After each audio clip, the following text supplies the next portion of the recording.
Wahai Israel, tumben kau nampak di sini. Apa yang kau kerjakan di sini? Aku mendapat tugas nih, tugas mencabut nyawa. Siapa yang mau kau cabut? Engkau lah. Bagaimana bisa kau cabut nyawa?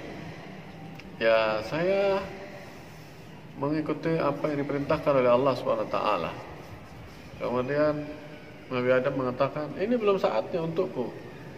Ketika Nabi Adam mengatakan begitu, malaikat Israel mengingatkan, apakah engkau lupa ketika di surga engkau telah hibahkan umurmu 40 tahun kepada.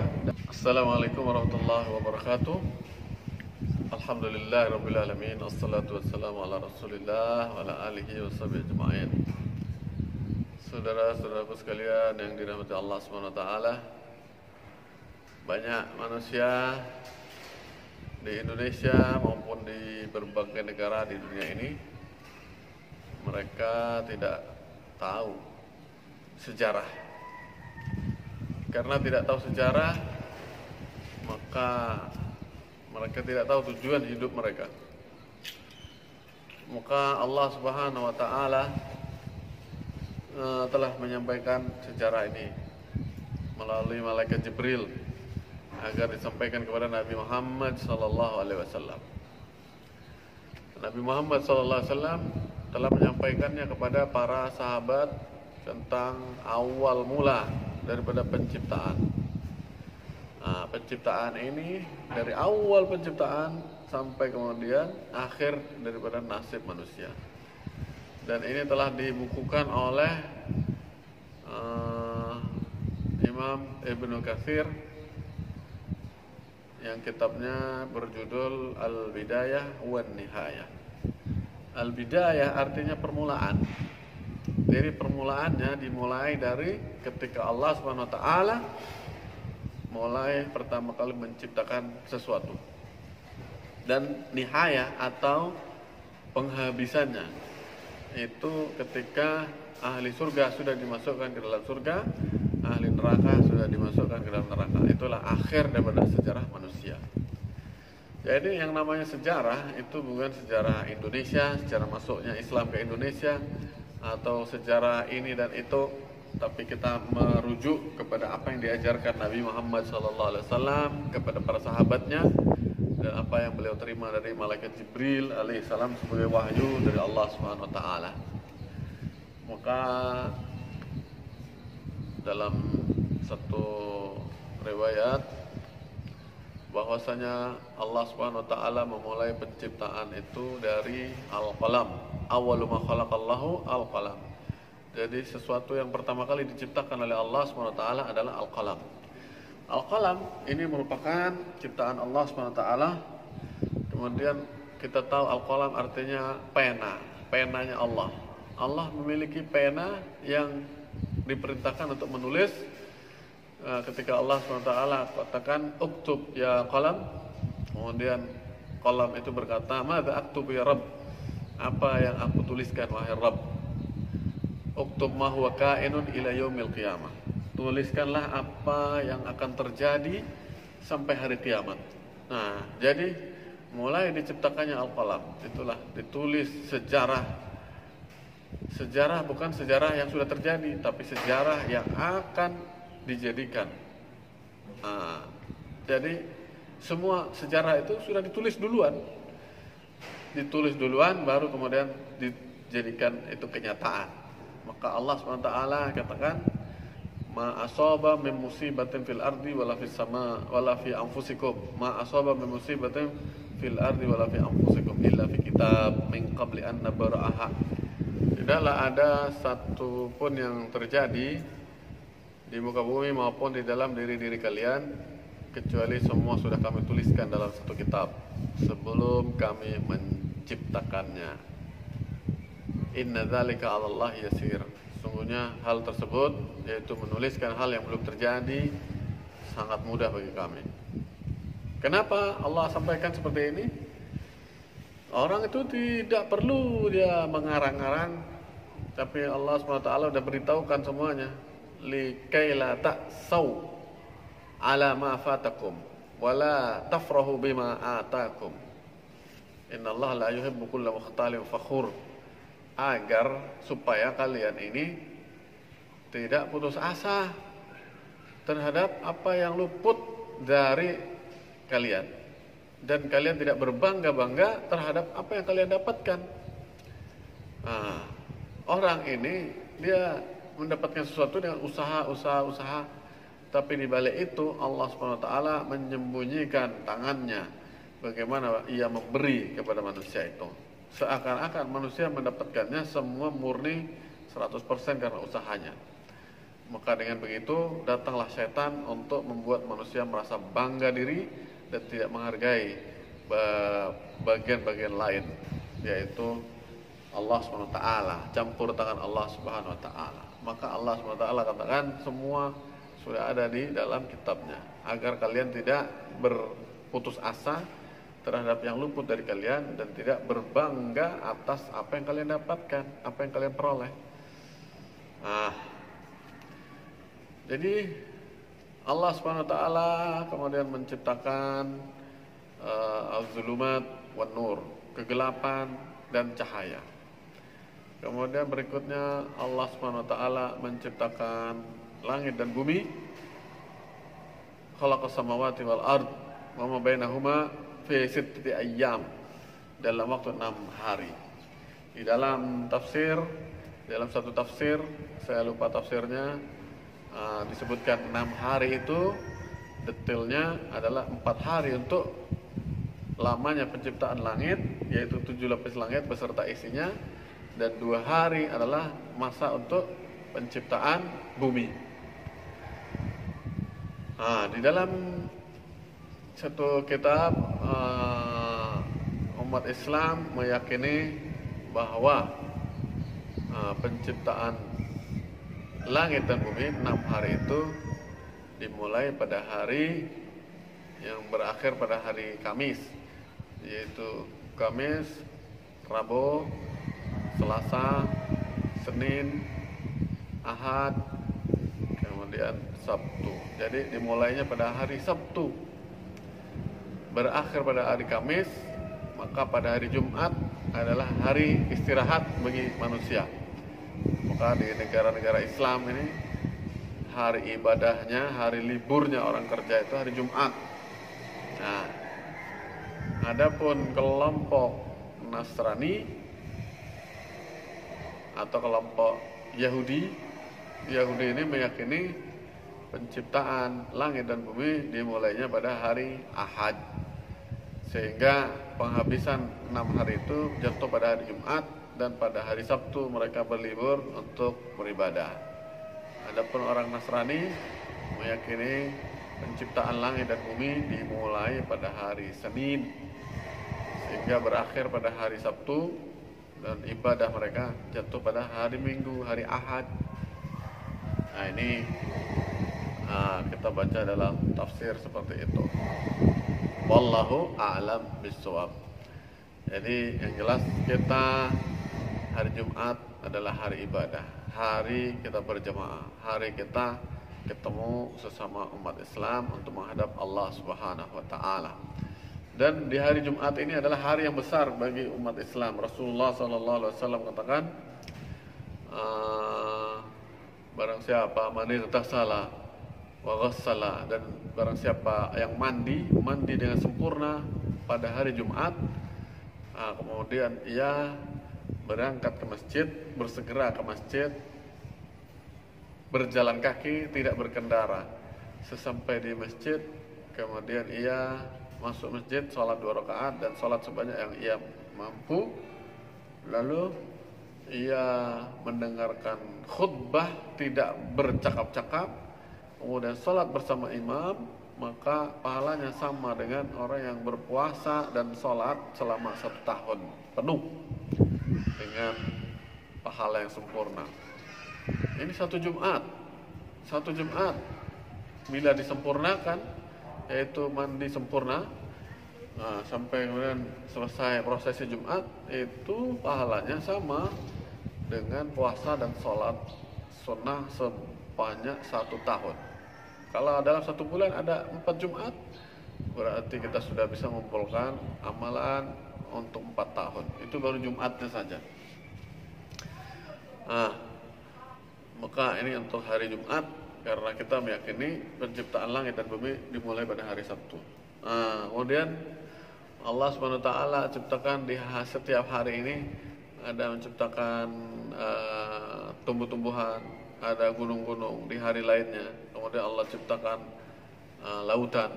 Kemudian Allah ciptakan penyakit pada hari yang lainnya, dan seterusnya. Kemudian Allah SWT biarkan para jin untuk tinggal di bumi seperti manusia.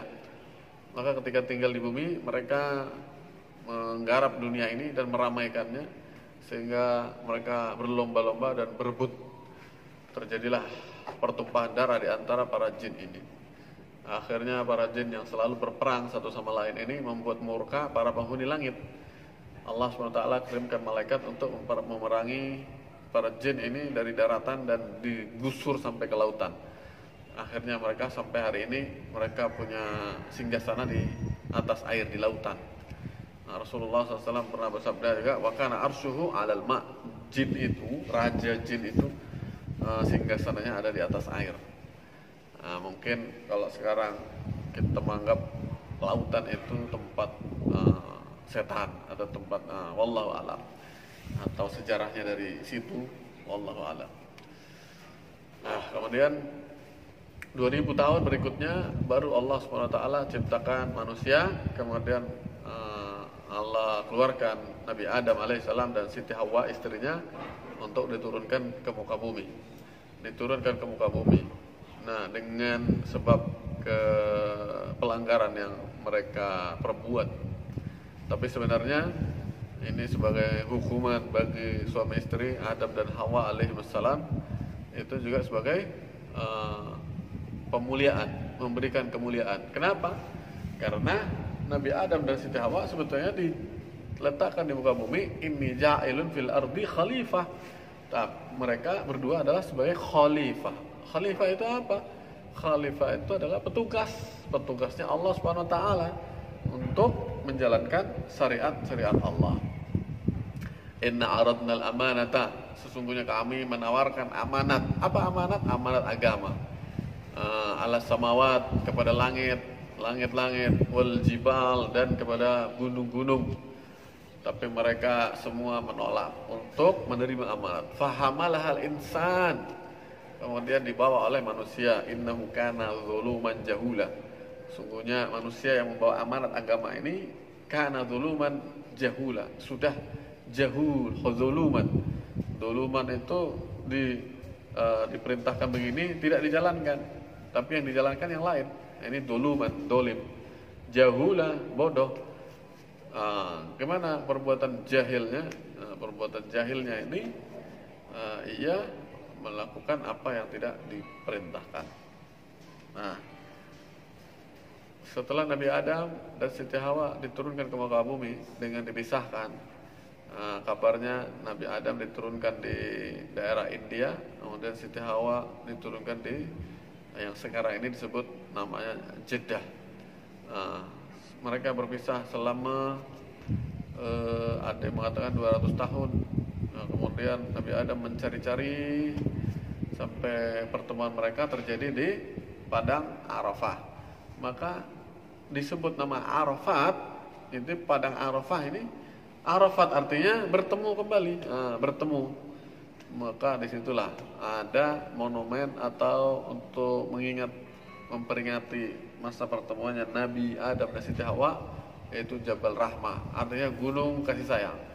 Yaitu dipertemukannya Nabi Adam dan Siti Hawa. Ya. Baru kemudian mereka berdua diberikan oleh Allah SWT keturunan-keturunan. Nah, keturunan-keturunan rijalan katsiran wa nisaa, yaitu laki-laki dan perempuan yang banyak. Laki-laki dan perempuan yang banyak. Nah, ada riwayat juga yang menyampaikan bahwa setiap melahirkan, Siti Hawa ini melahirkan kembar sepasang, laki-laki dan perempuan. Dari 20 kali kelahiran berarti anak mereka ada 40 orang, yaitu 20 pasang laki-laki dan perempuan. Jauh sebelum Nabi Adam diturunkan ke bumi, atau sebelum Siti Hawa diciptakan oleh Allah SWT, Nabi Adam diusap oleh Allah SWT, punggungnya oleh Allah SWT. Dari punggungnya fastakhraja minhu dzurriyyati, kemudian dikeluarkan dari punggungnya itu nyawa atau roh para keturunannya. Jadi ruh kita ini adalah diambil dari ruh Nabi Adam alaihi salam. Allah SWT usap satu ruh ini, kemudian ruh ini jadi sebanyak manusia yang dikehendaki oleh Allah SWT. Setelah itu Allah SWT tampakkan kepada Nabi Adam alaihissalam, ini keturunanmu yang jadi nabi. Kemudian ada di antara manusia, ada yang sehat, ada yang sakit-sakitan, ada yang kuat, ada yang lemah, ada yang kaya, ada yang miskin. Maka Nabi Adam bertanya kepada Allah, ya Allah, kenapa keadaan anak cucuku kau beda-bedakan? Nah, bagaimana kalau kau samakan saja, adil itu. Kalau sehat, kau bikin sehat semua, jangan ada yang dibikin sakit. Kalau kaya semua, jangan ada yang dibikin miskin. Kalau kuat semua, jangan ada yang dibikin lemah. Ini kira-kira ya bahasa saya. Tapi di dalam hadis yang jelas Nabi Adam minta keadaan keturunannya dibikin sama. Maka Allah SWT katakan, enggak, aku bukan mau seperti itu. Aku inginkan mereka bersyukur kepadaku. Kalau orang kaya bersyukurnya bagaimana? Mensyukuri kekayaan yang Allah titipkan kepada mereka dengan berbagi kepada orang-orang miskin. Kalau orang miskin juga bersyukur, menjadi alat Allah untuk menerima sedekah dari orang kaya. Begitu pula dia bisa menjual tenaganya kepada orang-orang kaya yang mereka sangat membutuhkan bantuan tenaga orang-orang lemah dalam hal harta. Dan sebaliknya, orang kuat membantu yang lemah, orang lemah bisa membantu yang kuat untuk urusan-urusan yang orang kuat tidak mampu melakukannya. Ini cara bersyukur manusia. Kemudian Allah tampakkan keturunan-keturunan Nabi Adam alaihissalam yang menjadi nabi dan menjadi rasul. Masya Allah. Ini kemudian nampaklah satu orang keturunannya yang wajahnya sangat bersinar. Kemudian Nabi Adam bertanya pada Allah, ya Allah, ini siapa ini ya Allah? Ini jawab Allah, ini Daud, salah satu keturunanmu yang menjadi nabi. Ini bercahaya ini wajahnya. Berapa umur dia ya Allah di muka bumi?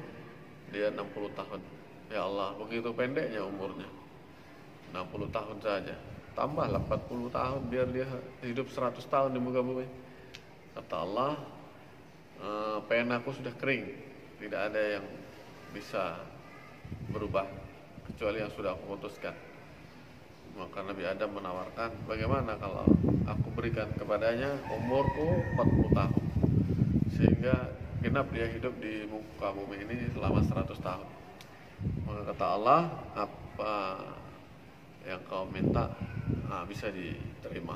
Akhirnya Allah SWT alokasikan 40 tahun umur Nabi Adam alaihissalam kepada Nabi Daud, sehingga Nabi Daud nantinya akan hidup selama 100 tahun. Ketika hidup di muka bumi, Nabi Adam menghitung hari-harinya, tahun-tahunnya, sampai pada tahun yang ke-960 Nabi Adam melihat Nabi Adam. Para nabi ini kenal dengan para malaikat. Ini malaikat Jibril, ini malaikat Mikail, ini malaikat siapa saja. Kemudian yang nampak ini malaikat Israel. Wahai Israel, tumben kau nampak di sini. Apa yang kau kerjakan di sini? Aku mendapat tugas mencabut nyawa. Siapa yang mau kau cabut? Engkau lah. Bagaimana bisa kau cabut nyawa? Ya, saya mengikuti apa yang diperintahkan oleh Allah SWT. Kemudian Nabi Adam mengatakan, ini belum saatnya untukku.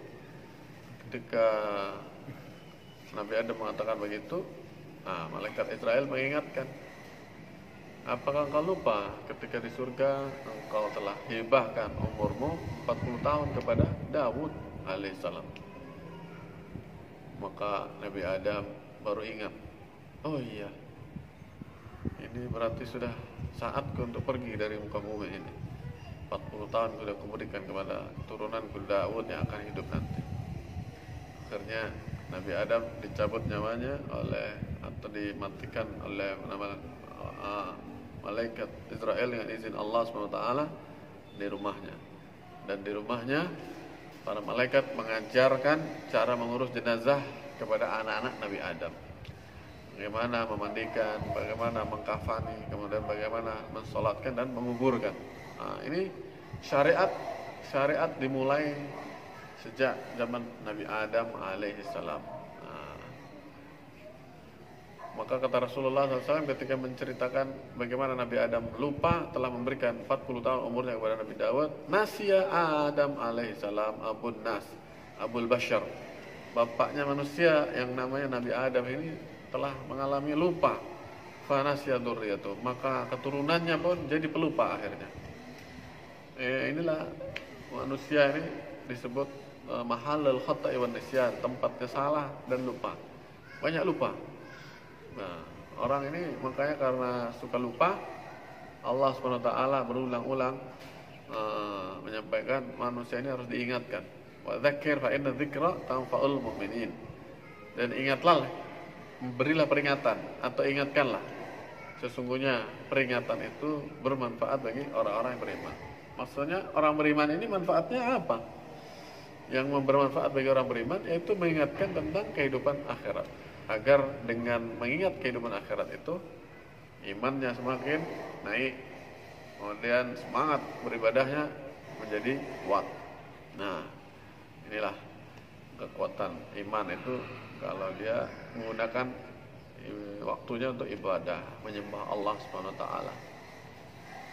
Jadi senantiasa kita ini disuruh mengingatkan dan mengingatkan manusia. Ini merupakan kerjanya para nabi.